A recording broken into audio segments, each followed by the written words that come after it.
Good morning. I'm Matthew Miller, a senior sales engineer at SailPoint. Today, we're going to discuss how you can achieve security and compliance with IdentityNow. A quick look at the agenda. I'll start by covering why identity governance is important. I'll then briefly introduce you to IdentityNow before going into a product demonstration. At the end, I'll take questions via the Zoom chat window. Looking across your enterprise, you have a variety of different types of users that comprise your user population. Each of them can access your different systems through an entitlement. With all the systems we have, our entitlement structure quickly looks like spaghetti. The picture is even more complicated than that, as not all users and entitlements are created equal. Some folks can do privileged activities, some can do sensitive things, others can just access non-critical systems. So it falls to us to figure out how to provide simple yet secure access to our systems and to ensure that they have the correct access. Identity governance is important because it impacts your organization in three key areas. From a security perspective, we don't want our organization to be the next data breach headline. We also need to abide by any applicable regulations to ensure that we are compliant. But identity governance isn't solely a security function. We can also gain operational efficiencies to reduce help desk calls and minimize human intervention in provisioning activities. We also must keep in mind that our internal customers, our end users, demand a simplified and intuitive user experience. The solution we're looking at today is IdentityNow. It's a comprehensive identity governance solution. This isn't a watered-down identity-light solution. This is a fully stacked solution that covers all aspects of identity lifecycle management. IdentityNow is a multi-tenant, microservices-based SaaS solution, which means that SailPoint maintains a single code base. In other words, all of our customers are on the same version. IdentityNow isn't a hosted on-premise solution. This solution was built from the ground up, leveraging best practices that SailPoint's learned over 12 years of our deployment experience. We've formed capabilities based on user feedback, what works and what doesn't work. With these best practices, we have known configurations that enables us to spin up the solution rapidly for your organization. This lowers your time to value, as typically our rollout time is 3 to 5 weeks after your purchase. Our SaaS model also means that you don't need to upgrade. New functionality appears as it is made available to our customers. Unlike some other cloud solutions on the market, we are rolling out 30 to 40 updates a week. You don't need to wait 6 months to see new functionality. Functionally, IdentityNow was designed with the end user in mind.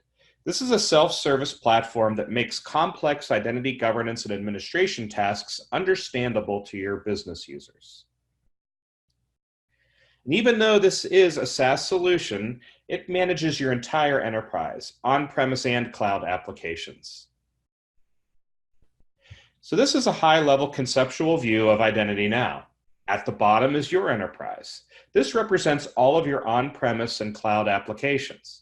It also includes user repositories like databases and directories that back-end your own homegrown applications. We also include any IAM solutions you may have, such as single sign-on, privileged access management, or IT management solutions. IdentityNow provides complete identity lifecycle management capabilities, which I'll be demoing in a few minutes. Powering these capabilities are 32 microservices. Again, this is not a cloud-hosted on-premise application. The microservices framework makes it possible for SailPoint to deliver all the benefits we covered on the previous slide. As a true SaaS multi-tenant solution, we also gain additional cloud services benefits, such as elastic scalability, centralized monitoring and alerting, all provided by SailPoint hosting administrators. You can further enhance the capabilities of IdentityNow with 2 of our other products. File Access Manager is all about unstructured data. It enables you to gain visibility, identify data ownership, and apply access controls to data stored in files.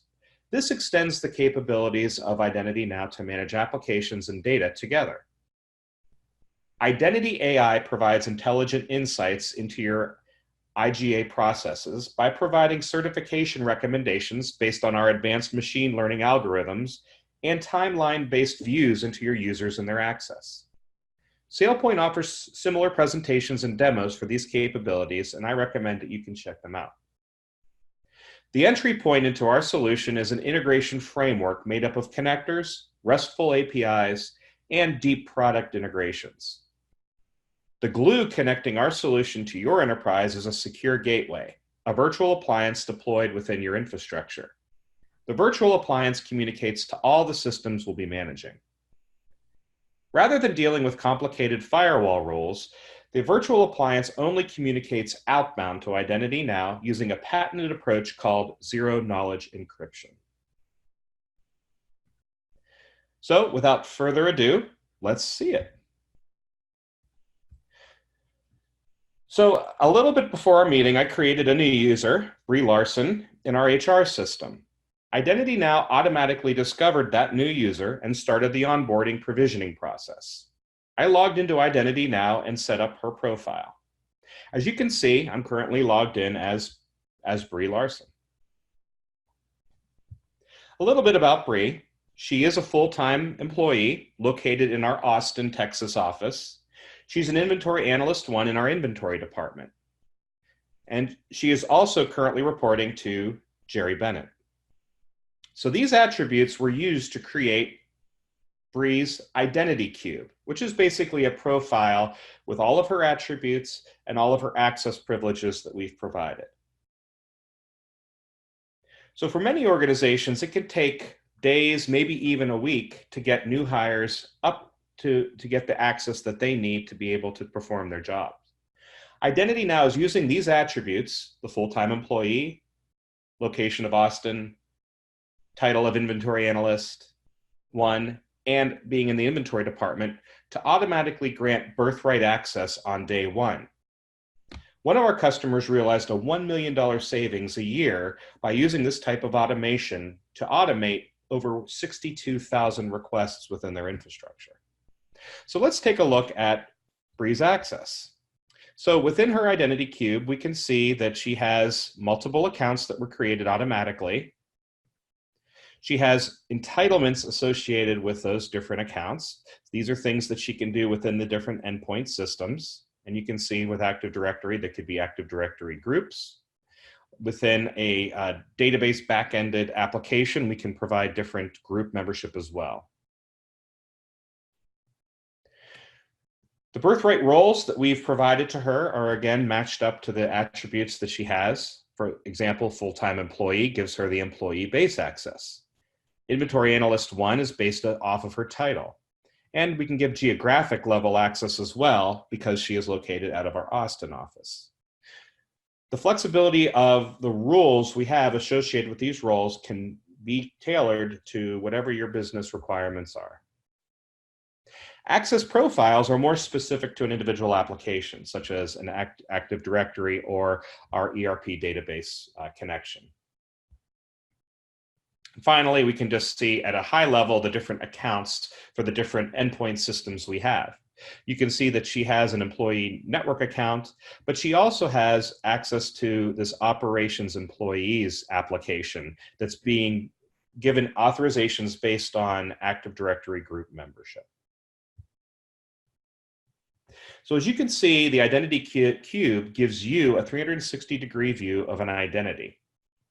Also, the automation in place gets your user community more productive and faster, not a week, but in minutes. We do need to be a bit pragmatic about this. Not all access can fit into cute little boxes. And this birthright access will get Brie off to a good start, but she will need additional access to do other aspects of her job. For this discretionary level of access, IdentityNow has a facility to request additional access, which is our Access Request Center. And so here our goal is to reduce the confusion of our user community and also reduce the strain on our help desk for processing these one-off requests. We no longer have to ask, who do we go to get access to our Oracle e-business suite access? Or how do I get Office 365 access? We can provide this through our access request system. And so Bree being in our inventory department, not everybody in inventory needs to have operations access. This is that homegrown application we have for our internal operations employees.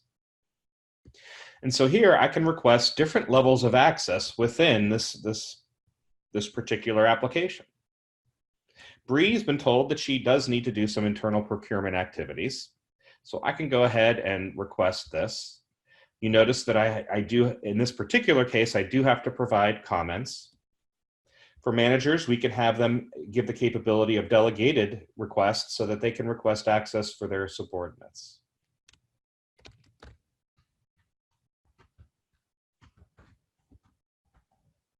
And so in this case, I can say it's required for my job function and submit it. Now, we can also take a look at access that she may not necessarily need access to. So for example, within Oracle e-business suite, we have this budgeting and accounting access.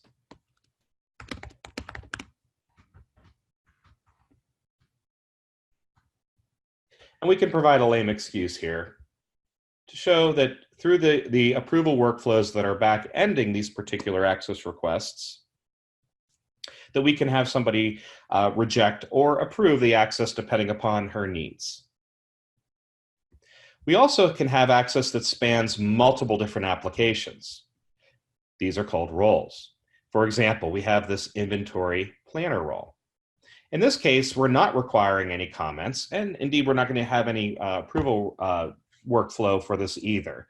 It's a low-risk access. If somebody wants it, they can have it. This is great for things like SharePoint access, where they may not be containing any critical information. We don't want to hinder anybody from requesting access. And we also don't want to add extra levels of approval if it's not necessary. And so now I have 3 levels of access that are going through the request process. So let's take a look at what the approver sees. In this case, it's Jerry Bennett.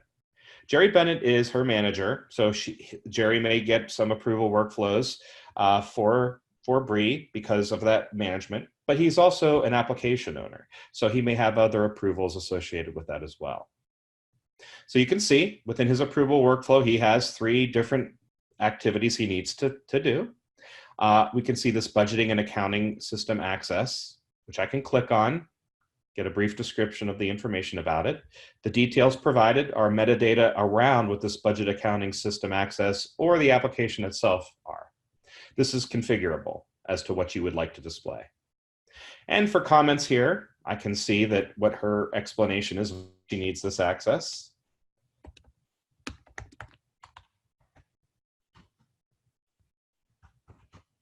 And I can say that is a lame excuse. I'm going to reject it. And so now for Bree, her access to Oracle EBS has been stopped. It's been rejected, so we're not going to go any further with that workflow. For internal procurement, I can see Bree has a pretty good excuse, and we can say,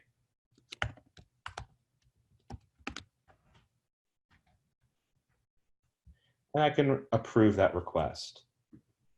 So these access requests, as they go through the system, are actually provisioning the access. There is no communication to an administrator to have to go and manually grant that access. In this particular case, that's going to grant her access to a particular Active Directory group that will enable her to do that internal procurement. And so I can see with Bree, we go back to her access. Once those have been fulfilled, the access profiles and the different entitlements will appear within her system. We can see from an inventory planner perspective that was automatically approved. The budget and accounting system was denied, and the internal procurement was approved. So this access will be granted to her.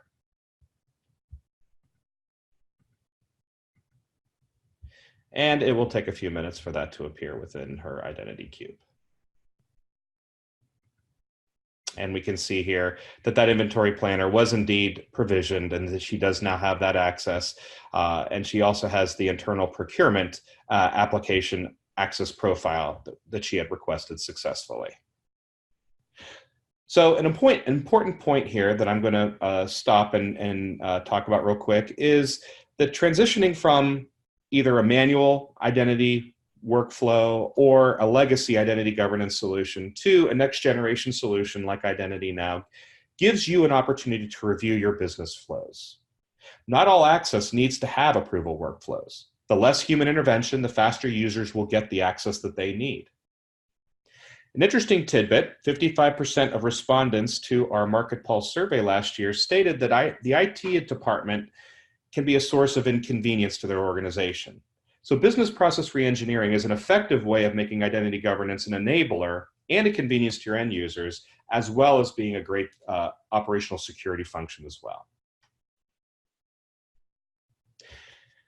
So we talked about the onboarding process and the granting of additional access as needed. What about from a password management perspective? What if Bree forgets her password when she logs in the morning? So as part of the onboarding process, we provided Bree with a couple different options as to how we can vet her identity should she forget her password. And so whether she goes through the portal here for IdentityNow through a browser or a mobile browser, or if she uses SailPoint IdentityNow's mobile application for either iOS or Android, or we can also use the Windows credential provider that's embedded within your Windows 7 or Windows 10 laptops, where we can provide this capability embedded right within their laptops themselves. And here I can reset the password, my username. If I really had a bad day, I could also have the forgotten username. And you can see here that there's multiple different options for resetting her password. We could answer security questions, providing the answers that maybe we have defined as when we first logged in. Or I can have a multi-factor solution, such as a Duo or an RSA that can do push notifications to her phone when she's enrolled. Or we can also send a code either by a secondary email or a work phone, which is what I will do. And so I have texted Bree the code. And her code that I have just received is 792318, which is a one-time password. Once I've used it, it will no longer be valid. And now I'm presented with our password reset screen. You notice that the password policy is displayed, so she knows exactly what type of a password she needs to provide. As I start to type the password, you can see that some of the requirements are being filled in.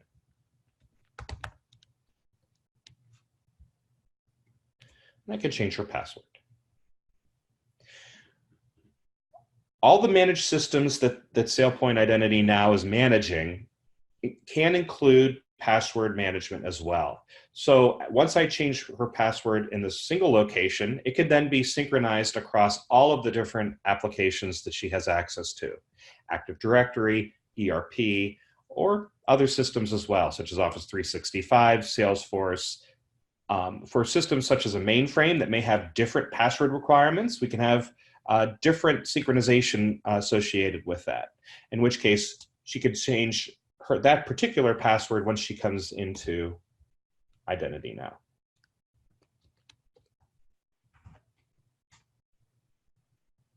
We also can have different password policies depending upon who she is within the organization. So administrators, for example, may have stricter password policies than the average everyday user. So what does this mean for your organization? So SailPoint did a study on organizations that had legacy password management solutions compared to a next generation password management solution such as IdentityNow. And we found that there's an 83% drop in operational costs of the system. Why is that? Well, with IdentityNow being a true SaaS-based application, we eliminate the infrastructure costs, software upgrade costs, and maintenance and service costs associated with a typical on-premise application. We also have recurring operational expenditure solution costs that dramatically reduce your IT resource costs. And obviously, there's also the reduction in help desk calls. So Bree does not need to call into the help desk and take up time of a help desk technician just to reset her password. So let's take a quick look at access certification. Jerry Bennett, who's our manager as well as an application owner, is in the middle of an attestation for his subordinates. And we can see his current progress here. That we have our fourth quarter 2019 manager review, basically a review of who has access to what. The majority of organizations around the country, around the world, are using Excel spreadsheets to do access reviews, as well as socializing them through email. This is a very, very costly way of doing things and not a very accurate way, as it's very hard to read some of those spreadsheets that are being sent around. So unlike that, these entitlements are all being rendered within the system. That identity cube we had talked about previously contains all of the information we need to render a certification campaign to perform these attestations. And so I can simply click on a user's name, such as Amanda Ross here, and I can see all of the access that Amanda has. In this case, I can see that she has some birthright access, which I can acknowledge because unless her employment status changes, she should have access to this particular role. Financial system analyst, however, was a requested role. So here I can approve or reject the access depending upon the applicability to her.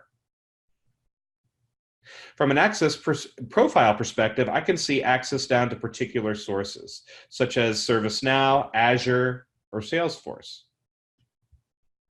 And to get into even more detail, I can also take a look at other metadata around the particular access and any composition associated with that. We can also denote when access is privileged. So for example, Amanda has access to ServiceNow software developers access. What does that mean? Well, we can see that it gives her 7 entitlements within ServiceNow itself, such as capacity management, project management, software, ITSM, engineering. All of which we consider to be grouped together to be privileged. And so I'm able to see exactly what I'm certifying, which provides greater context to a certifier so we can make more accurate representations and accurate decisions. What about access that doesn't fit into an access profile or to a role? Well, we can also get granular discrete access within the entitlement structure. So for example, privileged access, such as from CyberArk safes. I can see that she has Oracle EBS privileged access. And so I can take a look at the different access privileges within the solutions, regardless of where the sources are, and it's all within one unified view. For Oracle EBS itself, the entitlement structure tends to be very not human friendly. And so we can provide descriptions and other data that we can provide a certifier so that they can get an accurate read as to what they're actually certifying. But how can I create a campaign? Oh, and one last note on this too. For any access that has been rejected, we can automatically remove that access on the endpoint. So when it comes time to do a reconciliation after a certification campaign has been completed, IdentityNow will do all the revocations for you. So how did this certification get created? Well, an administrator such as Jerry Bennett can go into the administrative UI under certifications and create a new certification anytime he likes. It could be based upon a management structure, such as a manager and subordinate, or it could be an application owner reviewing who has access to their different systems. And so in this case, I can go through, name the campaign, provide a description. If I have a filter that I would like to associate with it, I can also add that. So for example, just CyberArk accounts and safe permissions, and then preview the campaign and start it. And I'm off and running. But there's an even more powerful way to accomplish creating certification campaigns, and this is through our Elasticsearch capability. So the search capability is only available for privileged users. It is a role defined within IdentityNow to be able to perform these different searches. And I can do a search on pretty much anything, any object within the organization. So for example, if I wanted to see who's all in the inventory department, I can take a look at identity attributes, which would be a department, and I could say the inventory department. And you can see we have a very robust inventory department of about 60 people within the organization. We can see Bree is already within the search. So in real time, we can populate all these different search results. So what about people within the inventory department that may have that inventory planner access that Bree had requested? To Jerry, he may want to do some reviews of who has that access. And so I can say, based upon the name, and again, any attribute combination I can do a search on. And I can see everybody that has that inventory planner access, including Ms. Larson. And so based upon these search results, I can also kick off a certification campaign. But again, most everybody within the inventory department has this. So what if we added another identity attribute? And let's say anybody who's inactive. So these are people that are no longer with the organization, but still have a valid access within our environment. And so I can kick off a certification campaign.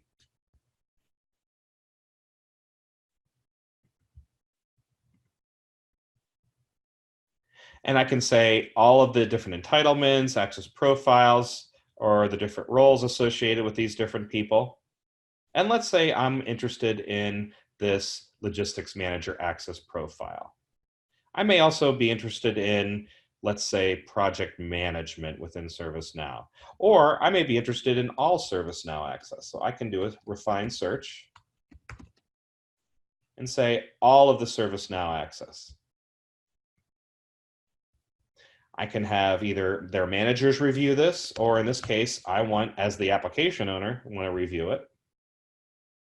I can say I'll give myself to the end of the month.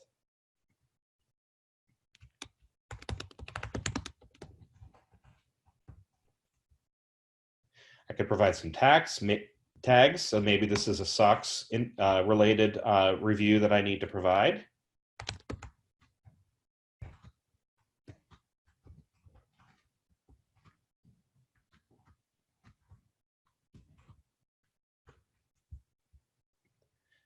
And then generate the preview. And so while that's being generated, I can go ahead and log in. Maybe I don't want to kick this off till next week. But once it has been rendered, it will appear here and I'll be able to kick off the certification. And so that way I can rapidly get some certification reviews refined to what I need to do as part of this. So this is a much more efficient process to do certification campaigns versus an Excel spreadsheet where you have to go to different application owners, have them do exports. You'll have to import them into a single spreadsheet. You need to organize it, make it human readable, and then push them out, email them out to the different individuals. And as as far as real world benefits, one of our customers is a large, well-known financial institution, and they reduced their effort for certifications from 184 hours and 2 staff members down to just 4 hours and a single staff member for the creation and completion and reporting on their different certification campaigns. That's from start to finish for each campaign. And so before we move totally away from certification, I want to note a huge benefit of a true SaaS-based, microservices-based solution. During the slides, we talked about eliminating the need for you to perform upgrades. A few months ago, SailPoint deployed our completely redesigned certification interface, which we had just showed you.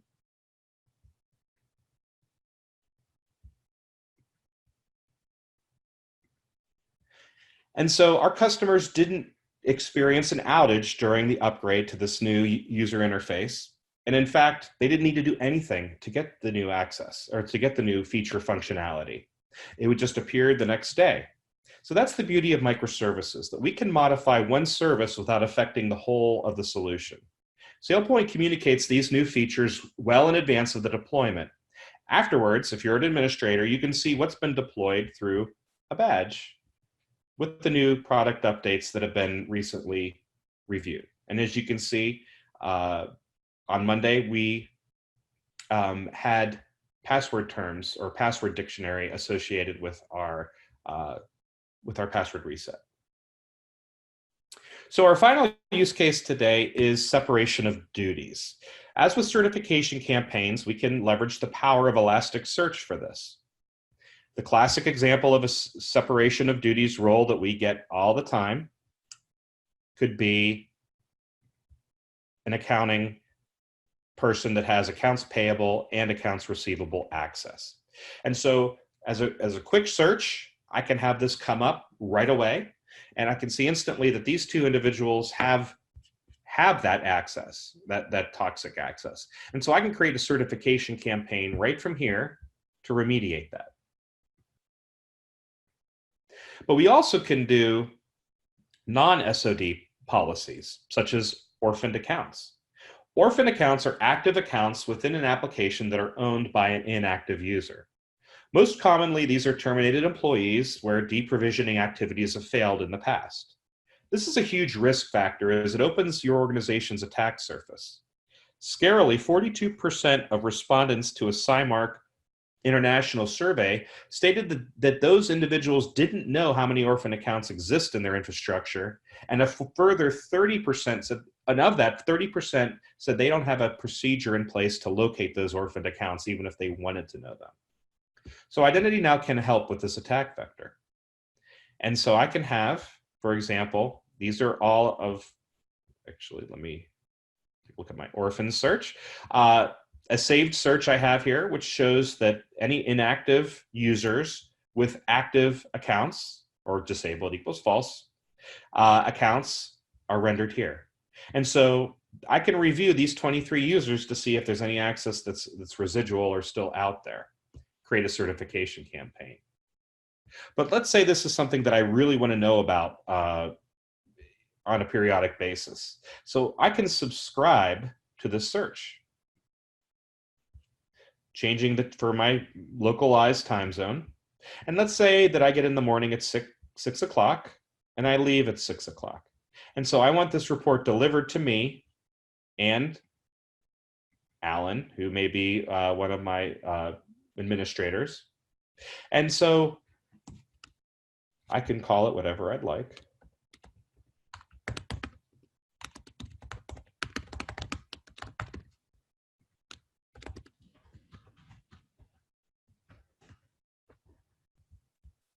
And so once I subscribe to this, I'll get emailed twice a day, in the beginning of the day and the end of the day, all of the users that are displayed within this particular search. I can also just generate a report anytime I want and add any other metadata that might be significant to reviewing this, such as maybe the last login date.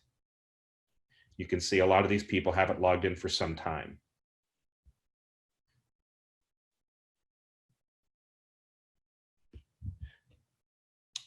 So that is IdentityNow and the capabilities in a nutshell. So what did we see during this demonstration? Well, we saw complete end-to-end identity lifecycle management from 3 different perspectives, from a user, end user, from a manager, approver, and from a certifier. And we saw that from a provisioning perspective, we can lower your total cost of ownership from your current identity and access management processes, whether you're using manual processes today, or if you have an old legacy identity management solution. The onboarding took no human intervention from administrators or help desk technicians. They were users, or user Bree was granted some preliminary birthright access so she could become productive. And since not all access fits into neat little boxes, I showed you how a user could request additional access governed by some flexible approval workflows. Again, minimizing human intervention where possible, but also reducing the frustration of a new user in knowing where to go to get access that they need to perform their job functions. Our demo user was also able to create or able to do a password reset. This is ubiquitous. As long as you have access to the internet, you can reset your password. And whether that be from your mobile device or from your laptop, whether your laptop's on network or off network, we can reset your password and synchronize that to the different systems that we're managing. We also created a certification campaign to review our inventory manager's access. So this contrasts dramatically to a spreadsheet-driven compliance process. We also talked about closed-loop remediation. When a certifier clicks reject, that access is automatically removed from the user. Again, an operational burden lifted from your application administrators. This closed-loop remediation applies to terminated users as well. As shocking as it may sound, Cymark International's survey found that 30% of respondents said it took longer than 3 days to terminate an account, while 12% said it took longer than a month. That leaves you exposed to those individuals being able to continue to log in and potentially do damage to your systems. IdentityNow terminates accounts within seconds. Finally, we further showed the power of Elasticsearch to find separation of duty violations and orphaned accounts within our system. This approach reduces audit findings within our environment while reducing our risk. It also bears repeating that IdentityNow is the only true SaaS identity governance solution that is multi-tenant and based on microservices. Again, significantly reducing your total cost of ownership over your existing identity solutions by eliminating costly upgrades, infrastructure costs, and maintenance. Thank you very much for your attention.